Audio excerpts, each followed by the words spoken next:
Hello my dear students, स्वागत है आपका study with Rampal ji sir पर। आज मैं लेकर आया हूँ आपके लिए क्लास 10 साइंस सब्जेक्ट का आवर एनवायरनमेंट चैप्टर का कुछ बेसिक इम्पोर्टेंट नोट्स। तो शुरू करते हैं वीडियो। और पहला है अपना इकोसिस्टम। तो what are the components. Ecosystem क्या है और इसके कंपोनेंट्स क्या है। तो देखते हैं बच्चों। An ecosystem is dynamic community of living organism interacting with non living elements in a specific area creating a balanced system.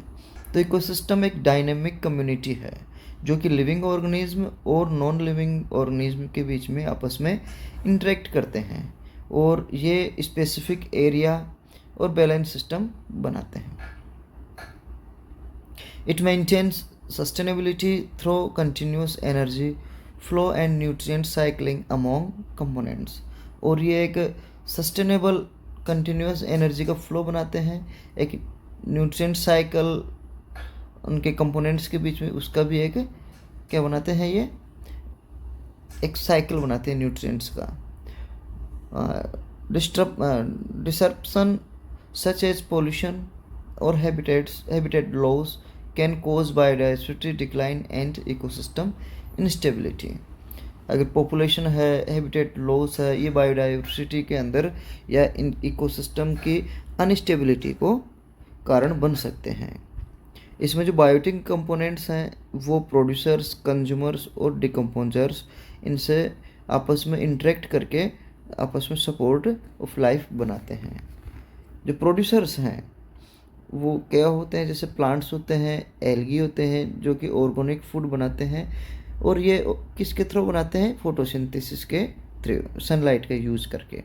यानी कि इस बायोटिक कंपोनेंट्स के अंदर जो प्रोड्यूसर्स आते हैं, ये प्रोड्यूसर्स सनलाइट की सहायता से फोटोसिंथेसिस प्रोसेस के द्वारा ऑर्गेनिक फूड निर्माण करते हैं। और इन प्रोड्यूसर्स के अंदर प्लांट्स और एल्गी आते हैं।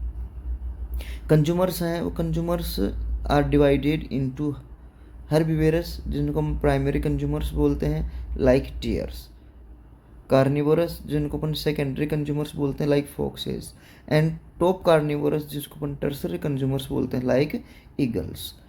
कंज्यूमर्स हैं उनको स्पेशली दो प्रकार से बांटा गया है, एक तो हर्बिवोरस, दूसरा कार्निवोरस। ये कार्निवोरस हैं वो दो प्रकार के हो सकते हैं, एक तो प्रथम कार्निवोरस जिनको अपन प्राइमरी कार्निवोरस बोलते हैं और दूसरा सेकेंडरी कार्निवोरस। बच्चों इसमें फिर लास्ट में आते हैं डिकम्पोजर्स जैसे कि बैक्टीरिया है और फंजाई है। Break down dead materials to recycle essential nutrients back into the environment. यानी कि जो डिकम्पोजर्स हैं, बैक्टीरिया और फंजाई, ये मरे हुए जो जानवर हैं, ऑर्गेनिज्म है, मैटर है, उसको ब्रेक डाउन करते हैं और जितने भी एसेंशियल न्यूट्रिएंट्स हैं उनको वापस एनवायरनमेंट में शिफ्ट करने का काम करते हैं। नेक्स्ट है abiotic components include factors like temperature, rainfall, wind, soil composition and minerals that shape the habitat. दो प्रकार के अपन ने इसमें देखे थे कंपोनेंट एनवायरनमेंट के, एक तो बायोटिक कंपोनेंट और एक एबायोटिक कंपोनेंट। तो इनमें से जो ये एबायोटिक कंपोनेंट्स हैं जैसे टेम्परेचर है, रेनफॉल है, विंड है, सोइल कंपोजिशन है और मिनरल्स हैं, ये सभी हैबिटेट को शेप देते हैं। These abiotic elements directly influence organism survival, growth and distribution in ecosystem। और ये जितने भी एबायोटिक एलिमेंट्स हैं वो इन ऑर्गेनिज्म के सर्वाइवल को इन्फ्लुएंस करते हैं डायरेक्टली, और ग्रोथ और डिस्ट्रीब्यूशन को इकोसिस्टम के अंदर इन एलिमेंट्स के या जो बायो ऑर्गेनिज्म है उनको ये डायरेक्ट इन्फ्लुएंस करते हैं। फिर interaction among organism including predation, symbiosis, competition help maintain by ecological balance. और आपस में जो इन ऑर्गेनिज्म की इंटरेक्शन है जिसमें इनके भोजन की प्राप्ति का, सिम्बायोसिस का, इनमें जो कंपटीशन होती है वो बायोलॉजिकल बैलेंस को या इकोलॉजिकल बैलेंस को मेंटेन रखने में हेल्पफुल होती है। इसी के साथ साथ ह्यूमन एक्टिविटीज़ है लाइक इंट्रोड्यूसिंग इन्वेसिव स्पीसीज और deforestation often disturb this natural equilibrium. और जो ह्यूमन एक्टिविटीज़ हैं, नई स्पीसीज़ की जानकारी है या फिर डिफोरेस्टेशन करना है, ये सभी से नेचुरल इक्विलिब्रियम को क्या करते हैं, डिस्टर्ब करते हैं। Natural ecosystem such as forest और lakes are self sustaining with high diversity and resilience. तो ये जो नेचुरल इकोसिस्टम है, जैसे कि फॉरेस्ट है, लेक है, ये खुद अपने आप को सस्टेन रखने के लिए और जैव विविधता के लिए बहुत ही अपने आप में क्या है, ये सेल्फ सस्टेनिंग है। आर्टिफिशियल इकोसिस्टम जैसे कि एक्वेरियम है, फार्मलैंड है, इनके लिए ऑनगोइंग ह्यूमन इंटरवेंशन आवश्यक है जिससे कि इनकी मेंटेनेंस और स्टेबिलिटी बनी रहे। इसी प्रकार से ओवरऑल इकोसिस्टम है for vital service including air and water purification, food provision and climate regulation. जो दूसरे सर्विसेज हैं इकोसिस्टम के अंदर जो इनके लिए बहुत ही आवश्यक है, जैसे कि एयर है, वाटर इनका प्यूरिफाई होना, फूड प्राप्त होना और क्लाइमेट का रेगुलेशन होना। अब जो नेक्स्ट इसका है टॉपिक वो है फूड चेन एंड वेब। तो बच्चों, a food chain is straight line showing how energy moves from plants to animals that eat them. जो फूड चेन है एक सीधी रेखा है जो ये बताती है कि एनर्जी का मूवमेंट है प्लांट से एनिमल में वो किस तरीके से होता है।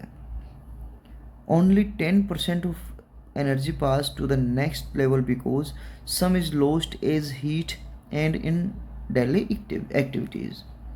और इसमें से केवल 10% एनर्जी है वो नेक्स्ट लेवल में पहुंचती है, क्योंकि मैक्सिमम जो एनर्जी है वो तो हीट के रूप में या फिर डेली एक्टिविटीज़ में खर्च हो जाती है। Plants and similar makers start at the bottom of catching sun energy. जो प्लांट्स और सिमिलर है इसके एनर्जी बनाने वाले वो बॉटम से स्टार्ट होते हैं। जैसे यहाँ से आप देखो कि सबसे पहले कौन आता है इस फूड चेन के अंदर, प्रोड्यूसर्स, फिर बाद में प्राइमरी कंज्यूमर्स, फिर बाद में सेकेंडरी कंज्यूमर्स और लास्ट में टर्सरी कंज्यूमर्स। इस तरीके से आते हैं और इनमें एनर्जी का फ्लो ऐसे होता है, ऊपर की साइड में 10% जाएगा, फिर इसका 10% इधर, फिर इसका 10% इसमें आता है। First eaters like rabbit that munch on plants get energy from them, जिन्हें हम प्राइमरी कंज्यूमर्स बोलते हैं।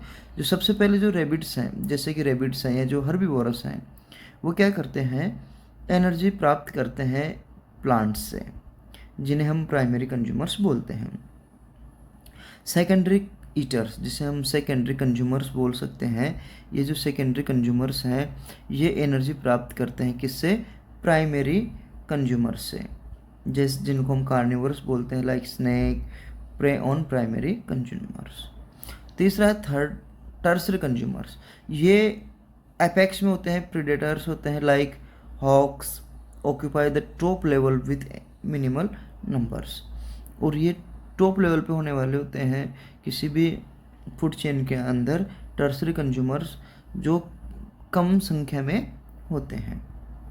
Decomposers recycle nutrients from dead organism completing the cycle and preventing also waste buildup।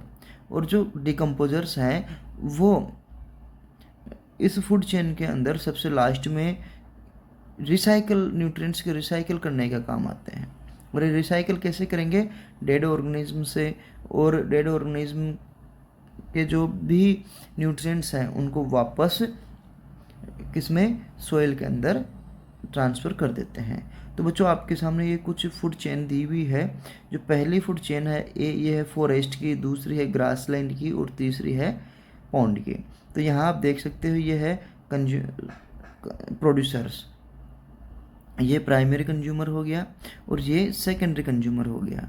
हो सकता है बीच में जैसे फोक्स आ जाए तो ये क्या हो सकता है, सेकेंडरी कंज्यूमर और ये टर्सरी कंज्यूमर।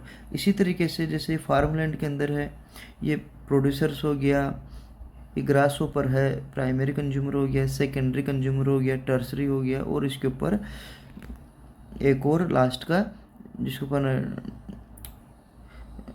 चतुर्थ या जो कंज्यूमर है ऊपर टॉप कंज्यूमर हॉक टाइप में ये हो गया।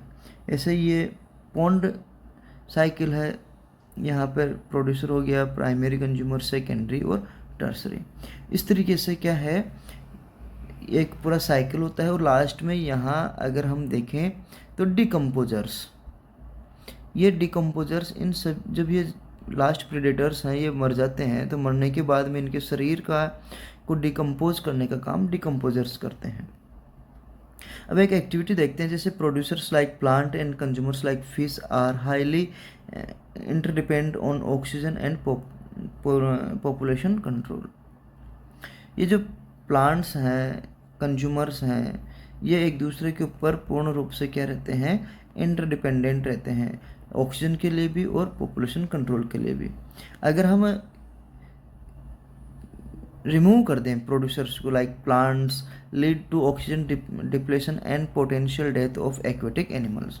अगर हम किसी भी एक्वेटिक एटमॉस्फेयर में हैबिटेट में से अगर इन प्रोड्यूसर्स को हटा दें, प्लांट्स को हटा दें, तो वहाँ पर ऑक्सीजन की क्या होने लग जाएगी, डिप्लेशन, कमी होने लग जाएगी और एक्वेटिक एनिमल्स मरना शुरू हो जाएंगे।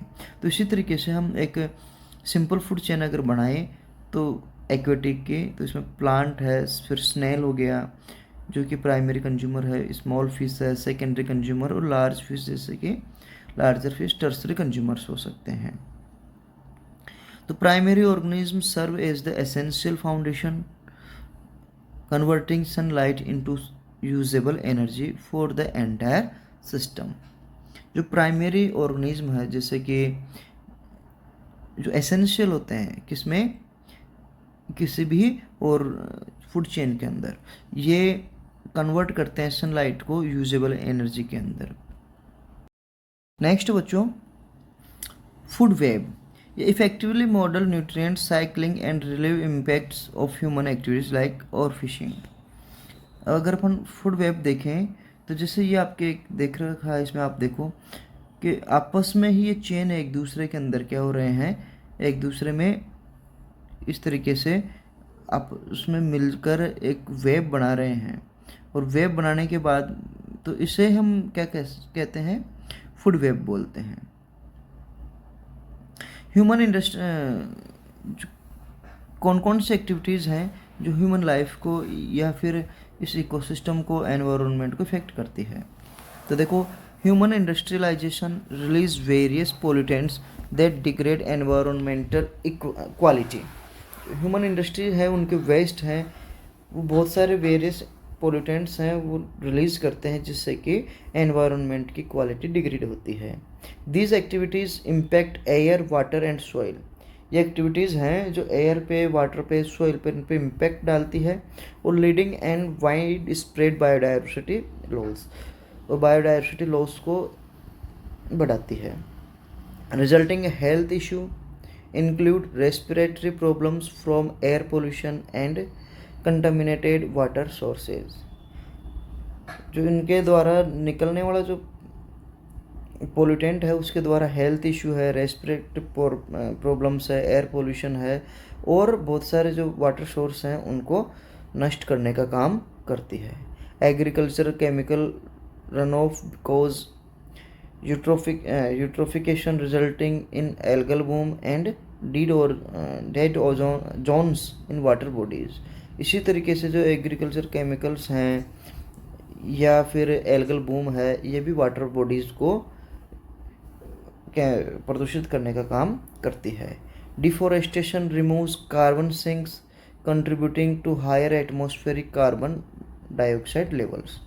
और इसी तरीके से जो डिफोरेस्टेशन है ये भी कार्बन की सिंक है, उसकी जो मात्रा है उसको बढ़ाती है,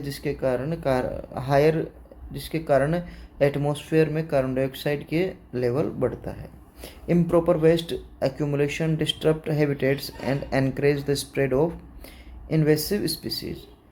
इसी तरीके से जो हैबिटेट्स हैं जिसमें वेस्ट का ढंग से प्रॉपर एक्यूमुलेशन नहीं होता है, वहाँ भी इन प्रकार की स्पीसीज को नुकसान पहुँचता है। Long term consequence encompass global climate change, altered weather pattern and habitat destruction। Long term में जो इसके ऊपर इफेक्ट डालने वाला है इकोसिस्टम पे या एनवायरनमेंट पे, वो क्या है? क्लाइमेट चेंज, वेदर पैटर्न और दूसरा हैबिटेट डिस्ट्रक्शन है। नेक्स्ट टॉपिक अपना ozone layer and how it is getting depleted. Ozone layer क्या है और किस प्रकार से ओजोन लेयर डिप्लेट हो रही है। तो देखो, ओजोन लेयर क्या है? एक O3 ऑक्सीजन के 3 एटम वाला एलिमेंट होता है, जिसमें जो कि स्ट्रेटोस्फेयर के अंदर पाया जाता है। अपने एनवायरनमेंट की जो लेयर है एटमॉस्फेयर की, उसकी स्ट्रेटोस्फेयर में पाई जाती है। ये हार्मफुल अल्ट्रावायलेट बी रेडिएशंस को एब्जॉर्ब करती है और अर्थ में जो लाइफ है उसकी प्रोटेक्ट करती है। ग्राउंड लेवल पे ozone acts at harmful pollutant from emissions like vehicle exhaust. ये जो ओजोन लेयर है, ये ओजोन है, ये क्या है कि हार्मफुल होती है। किसके कारण? ये ग्राउंड लेवल पे एमिशंस, व्हीकल्स का जो एग्जॉस्ट है उसमें से निकलने के कारण ये क्या होती है? हार्म हो जाती है। इसी प्रकार से जो CFCs है, क्लोरोफ्लोरोकार्बन्स है, ये भी क्लोरीन एटमॉस्फेयर को कैटालिटिकली डिस्ट्रॉय ओजोन मॉलिक्यूल्स। ये जब निकलते हैं तो ये भी क्या है? अपघटित कर देते हैं ओजोन के मॉलिक्यूल्स को। और at the Antarctic peaking ozone hole from annually stratospheric condition September due to cold. इसी तरीके से जो एंटार्क्टिक है वहाँ पर भी ओजोन होल बड़ा हो जाता है। कब? सितंबर में, ठंड के कारण। The Montreal protocol. नेक्स्ट बच्चों, Montreal protocol successfully phased out CFC production adding global recovery efforts. ये एक प्रकार से CFCs के प्रोडक्शन पे कंट्रोल करने के काम में ये जो मॉन्ट्रियल प्रोटोकॉल था वो सक्सेसफुल हुआ था। इससे क्या है? जो ओजोन की रिकवरी के लिए बेनिफिशियल एफर्ट था इसमें। Current healing trend projects full ozone layer recover by around 2066 under continued compliance. जो ट्रेंड है या फिर जो मॉन्ट्रियल प्रोटोकॉल है, इसके अनुसार ये कर रखा है कि 2066 तक पूर्ण रूप से ओजोन लेयर को रिकवर कर दिया जाएगा। Increased ultraviolet exposure risk include higher सिंक cancer rate and damage to marine phytoplanktons pollutants. जो इंक्रीज अगर अपने एटमॉस्फेयर में अल्ट्रावायलेट का इंक्रीज होंगी तो इसमें क्या होगा? स्किन कैंसर और मेराइन जो प्लैंक्टन्स है उनकी पॉपुलेशन पे सीधा इफेक्ट पड़ेगा। ऐसे ही है एक और एक्टिविटी ओजोन रिसर्च। जो Montreal protocol enforced a global phase out of ozone depleting substance like CFCs। जो मॉन्ट्रियल प्रोटोकॉल है इसमें ग्लोबली एक फेज आउट निकाला गया कि ओजोन डिप्लीटिंग है सब्सटेंस के, उसको जो CFCs है उसको कम किया जाए। Recent scientific reports indicates a gradual reduction in the ozone hole size over years। जो नई जो साइंटिफिक रिपोर्ट है वो इंडिकेट करती है कि ग्रेजुअल रिडक्शन ओजोन होल था उसकी साइज में धीरे धीरे कमी होती जा रही है। This recovery has helped avoid an estimate 0.5 degree Celsius of additional global warming by mid century. और ये जो रिकवरी है ओजोन होल की, ये आधा डिग्री सेंटीग्रेड टेम्परेचर को इस शताब्दी के बीच तक कंट्रोल करने में हेल्पफुल रहेगी। इसी के साथ managing the garbage we produce, जो गार्बेज हम प्रोड्यूस करते हैं उसको किस हिसाब से मैनेज करें। तो देखो, पहला है biodegradable waste such as food scraps and paper break down act naturally via microbial action. जो बायोडिग्रेडेबल वेस्ट है, जैसे कि बचा हुआ फूड है, पेपर है, ये नेचुरली माइक्रोब्स के द्वारा ब्रेक डाउन कर दिया जाता है। लेकिन जो मेन बात इसकी है, क्या है ये? नॉन बायोडिग्रेडेबल वेस्ट, जैसे plastic, metals persist in the environment for extended periods. बहुत लंबे समय तक इस प्रकार के नॉन बायोडिग्रेडेबल वेस्ट हैं, वो इस एनवायरनमेंट में रह सकते हैं। अब देखो इसका डिकम्पोजिशन टाइम क्या है। फूड वेस्ट, इसमें सप्ताह से महीने लग सकते हैं, जबकि जो प्लास्टिक है उसमें हंड्रेड्स ऑफ ईयर, सैकड़ों वर्षों भी लग सकते हैं। Biodegradable enrich soil while non-biodegradable cause pollution like microplastic in ocean। जो बायोडिग्रेडेबल वेस्ट है वो सॉइल को एनरिच करते हैं, इससे ऑर्गेनिक कंपाउंड से, जबकि नॉन बायोडिग्रेडेबल है ये पोल्यूशन का काम ही करते हैं। इसी तरीके से effective strategy involve waste separation, composting organics and recycling inorganics. तो इस प्रकार से इनको स्ट्रेटजी अपनानी पड़ेगी, जिसके द्वारा जो वेस्ट सेपरेशन है, ऑर्गेनिक कंपोजिशन है, या इनकी रिसाइकलिंग इनऑर्गेनिक्स की है, उनको इफेक्टिव बनाया जा सके। In 2020 advancement feature AI driven sorting system and zero waste initiatives for efficiency. 2020 के आसपास AI ड्राइवन सॉर्टिंग सिस्टम है, जीरो वेस्ट इनिशिएटिव्स हैं, ये इसके लिए अपनाए गए हैं। इसी तरीके से recycling helps conserve resources and reduce the overall volume sent to landfills. जो रिसाइकलिंग है, इनको जो रिसोर्सेज हैं वहाँ पर इसको भेजा जाए ताकि लैंडफिल्स किया जा सके। नेक्स्ट है activities waste observation. Biodegradable materials like food waste decompose rapidly, often showing mold within days. जो बायोडिग्रेडेबल मटेरियल्स हैं, जैसे कि फूड है, ये रैपिडली डिकम्पोज होते हैं और मोल्ड है, इनको कुछ दिनों के अंदर डिकम्पोज कर देते हैं। जबकि जो नॉन बायोडिग्रेडेबल आइटम्स हैं, प्लास्टिक, ये लंबे समय तक डिकम्पोज नहीं हो सकती है और उसी अवस्था में परसिस्ट कर सकती है। इसी तरीके से बायोडिग्रेडेबल रिसर्च करें तो biodegradable contains moleculars bonds that microbes can easily break like cellulose in paper. जो बायोडिग्रेडेबल हैं वो ऐसे कुछ कंपोनेंट्स के बने होते हैं जिन्हें माइक्रोब्स आसानी से ब्रेक डाउन कर सकते हैं, जैसे कि पेपर में सेलुलोज होता है, इस कारण से पेपर डिकम्पोज हो जाता है।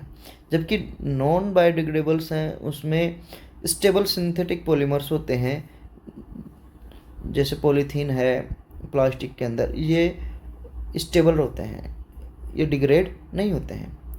Compostable plastic like PLA degrade under controlled industrial conditions with in months. लेकिन आजकल इस प्लास्टिक के लिए एक दूसरा अल्टरनेटिव निकाल रहे हैं जिसको बोलते हैं PLA कंबस्टिबल प्लास्टिक। ये कंट्रोल्ड इंडस्ट्रियल कंडीशंस के अंदर कुछ महीनों में डिग्रेड हो सकता है। इसी प्रकार के innovative materials such as algal based alternatives break down quickly with minimals. एक और एक्टिविटी देखें बच्चों, waste audit. Average household generate about 1 to 2 kilogram of waste per day, varying by lifestyle. लगभग हर एक घर से रोजाना के 1 से 2 किलोग्राम वेस्ट निकलता है। अपने अलग अलग लाइफ स्टाइल के आधार पर इसकी मात्रा कम ज़्यादा भी हो सकती है। Practical suggestion include home composting for organic and establishing local recycling centres. इस प्रकार से कुछ ऐसे सजेशंस हैं जैसे कि घर के अंदर कंपोस्टिंग बनाना या फिर लोकल रिसाइकलिंग सेंटर्स का एस्टेब्लिशमेंट करना। इससे वेस्ट जो निकलता है घरों में, फैक्ट्रियों में, उसको कंट्रोल किया जा सकता है। नेक्स्ट है सीवेज ट्रीटमेंट। जैसे बायोलॉजिकल ट्रीटमेंट प्रोसेस है, यूटिलाइज करता है माइक्रोब्स को, purify water, waste water effectively. और मॉडर्न सिस्टम्स हैं वो incorporate real time monitoring to detect and prevent pollution incidents. Natural improvements like constructed wetlands, enhance filtration and reduce chemical dependency. तो इस तरीके से सीवेज का भी ट्रीटमेंट किया जा सकता है। तो बच्चों, ये था अपना चैप्टर आवर एनवायरनमेंट। इसके नोट्स आपको अच्छे लगे होंगे। उम्मीद करता हूँ आप इस वीडियो को पूरा देखेंगे, और अगर अच्छा लगे तो अपने दोस्तों को शेयर ज़रूर करना।